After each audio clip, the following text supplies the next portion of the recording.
are you? I'm Clara from Lindell TV. Well, it's just a very nice question. And it's not a setup. I have no idea who you are, but I appreciate that question. All I can say is we're not here for that. I hope so.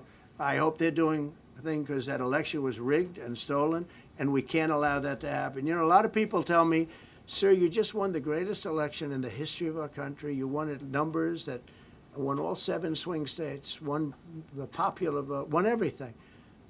Sir, go on with your life. And the many people that say that, good people, friends of mine, then you have people that say that same thing, go on with your life, but you have to find out what happened because you can't let that happen again. Look at what this lunatic did. Look at what he did. He opened our borders to people that were murderers, 11,888 to be exact, murderers, and we've captured many of those murderers, and we're bringing them back, or some of them are so dangerous that we don't even want to bring them back. We're afraid they're going to try and come back in. But he allowed people to come into this country, people from mental institutions, insane asylums, that's a mental institution on steroids, people from mental institutions, gang members, drug dealers, people, jails being emptied out into our country. Venezuela emptied out almost its entire prison population into our country.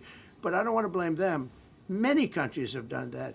The Congo, you know, we have a great press conference coming up later, and it's the Congo and Rwanda. You know, they were fighting for years, and it was machetes, it was vicious, it was as vicious, people's heads being chopped off.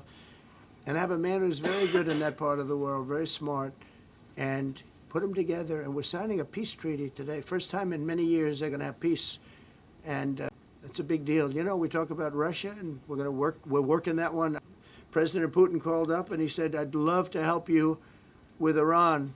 I said, do me a favor. I'll handle Iran. Help me with Russia. We got to get that one settled. And I think something's going to happen there. But we did some great work. India and Pakistan. That was going to be maybe nuclear. We did that. We did a lot of work. I don't know if there's ever been a president that's done much more. Serbia, Kosovo was going to go at it. Going to be a big war. I said, you go at it. There's no trade with the United States. They said, well, maybe we won't go at it.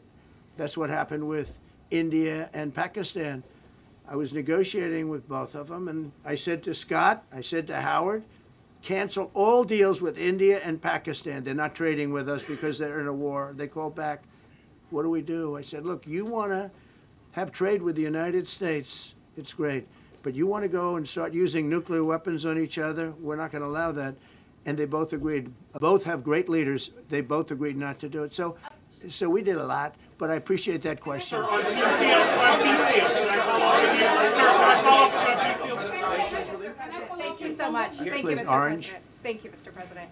I was just speaking with Senator Ron Johnson on the One Big Beautiful Bill, and he says he really wants to get to yes for you and get this accomplished. He does. He's a good man. But he also said that he needs more time, and he is not certain that the July 4th deadline is possible. Well, then he's not such a good man. Because there's too much work to do. He's a good man. Ron How Johnson's important- doing a good job. He's very committed. Every Republican senator is committed.